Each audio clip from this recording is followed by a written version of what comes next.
Okay, we're going to take apart the Smith Wesson M&P 9L. This one looks a little different than normal because I've stripped the slide and refinished it in a Cerakote stainless steel finish. It's just a do-it-yourself bake-on finish.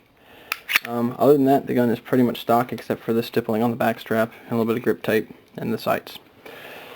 First thing you're going to do is field strip the gun. Okay. First thing we're going to do is you can kind of pop this out here if you twist it right. Take that out. Then we're going to take a disassembly block. I've just got a 2x4 with a hole punched in it so that I can drive the pins out. And we're going to be taking out the roll pin here and the roll pin here after we tap this out of the frame. I'll set it this side down. And I'm actually going to use a Glock tool for this, don't tell anybody. And that one just slides right out if you line everything up just right. Like that. First part out.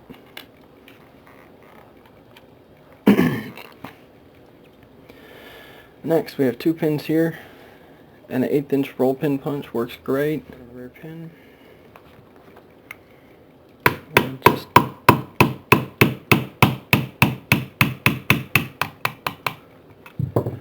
drive it out a little bit more, and it'll fall right on out. And then we drive the front pin out of the frame, just like the rear one. These pins are interchangeable.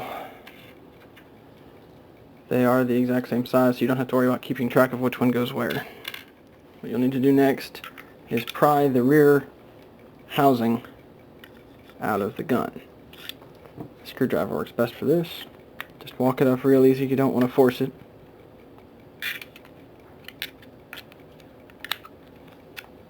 And once it's up a little bit, you're going to notice that if you're not careful, the ejector is going to fall out. I always take it out right away and just set it aside so I don't have to chase it. Once it gets up this high, if you pull the trigger, you can lift this up, the sear housing will come straight out of the frame, like so. And now we're going to do the locking block. Same thing.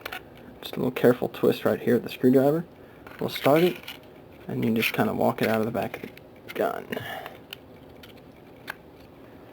Locking block is out. Now be careful. Take the locking block out. You can see there's a cutout right here for a spring, which yeah, you can see here's the new one. I kind of lost that one. Now, once all of that is out, the trigger bar will lift straight up along with the ambidextrous selector lever, the safety, or the slide stop lever. And set that aside. And you can see the trigger spring here. Be careful on it because it does tend to fall out. There is a piece of cotton or rubber inside of your trigger spring here. Here's your trigger spring. Don't take it out. I know of one guy who did, and he broke the spring very shortly thereafter. There's one thing left. If your gun has not been equipped with the factory evil locking mechanism, you can lose this plug. Some guns it suppress fit, some it just falls out. Mine it actually just falls out, so I typically will take it out right now. It's down in the frame. There it is. This little bad boy here serves simply to plug that hole if your gun's not equipped with a lock. The sear housing. You'll need to pop this apart if you want to do a trigger job, and it's very easy. You just want to be careful. There's one trick to it. There's a small pin right here you're going to push out. And okay, it's under like no pressure at all. You do not need a hammer for this one. Slide this pin out right here. Okay, there's the sear pin. If you are not careful pulling the sear out, or you use a magnet to suck the sear out, like I did the first time, that little pin and its spring will come out with it. They're a bear to get back in. You can do it with a pick or something like that, but it takes quite a few tries. So set this aside right side up so it will not fall out. As it sits, this is how it would sit in the gun if the pistol was oriented like this. Okay, now we're going to do the slide on this gun. You'll notice I've actually got a hole cut in this block right here, which is just large enough for the front of the slide to sit down flush.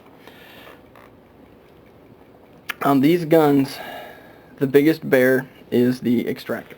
On the M&P, this pin right here is installed with a very large press at the factory. It is very tough to get out. The first time you try to just take a punch and hit it, you're going to bend the punch. It is extremely, extremely tight.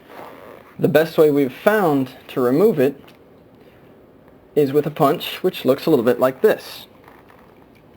This one's been cut down to where it's just long enough to reach down in that recessed spot on the slide. It's the perfect diameter for this roll, for the factory pin, and it is just long enough to reach it without hitting the top of the slide. To jar this loose from the factory configuration, you're going to want to drive it down. That mainly is because it will let you place the slide on something firm, and also just because for some reason it works better. This is the way I've been able to get all of them loose. Going out the top just plain doesn't work well. The slide doesn't want to sit flat, and the pin just is a tighter fit, and it's also fairly recessed down in there from the bottom, whereas from the top it's almost flush. So you're going to sit here, you're going to take a larger hammer than this one and give it a few very firm blows. You don't want to just tap on it. You don't want to mushroom the head of the pin. You want to hit it so hard that it moves on the first or second blow. This gun has had the pin right here, which we're talking about at great length, replaced with a roll pin, which means it pretty much pops right out.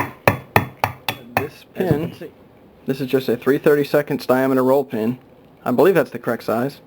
I'm sure someone on YouTube will let me know if I'm wrong very quickly. It's available. You can find just a random assortment of these bad boys at Lowe's and Home Depot. To remove the back of the slide, if you've ever seen someone play with a Glock or owned one, this is going to look pretty familiar. Come in right here in front of the firing pin, push it back a little bit, stick this in there, and there's a white sleeve you're going to push down this direction. See which way I'm going here? Toward the front of the gun. I'm pushing it down, and that will take spring pressure off this rear cover, and you can pop it off with your thumb like that. Get the firing pin out. We're going to push with our thumb toward the back of the gun. We take a punch and push down on the firing pin safety plunger right there, and that'll let us pull the striker assembly out of the gun. You're going to set it like this and push down on the spring with your fingers like that, and then there's two little plastic half moons or semicircles, or whatever you want to call them, on either side of the spring. The spring comes off, and the firing pin can come out of a little polymer spacer like this. Okay, we now have a slide which does not have a firing pin, a rear cover, or an extractor.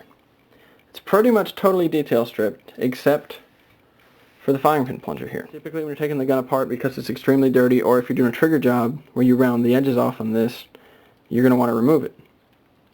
A little tough, I'm not doing it. To pull this out, that was very straightforward. You remove the rear sight. The sights on these guns come off on the right and get reinstalled from the right to the left. Above this plunger right here, so it's offset in the side of the gun roughly right about here, right about there, there is a spring with a little nylon washer on top of it. As the sight comes off this side of the gun, you'll start to see it show up. So as you drive the sight off, it'll get real easy. You don't want to just jump right off and shoot the little washer off into space as the sight comes off the top of it when you slide it out of the way. And that's pretty much all there is to detail strip the slide.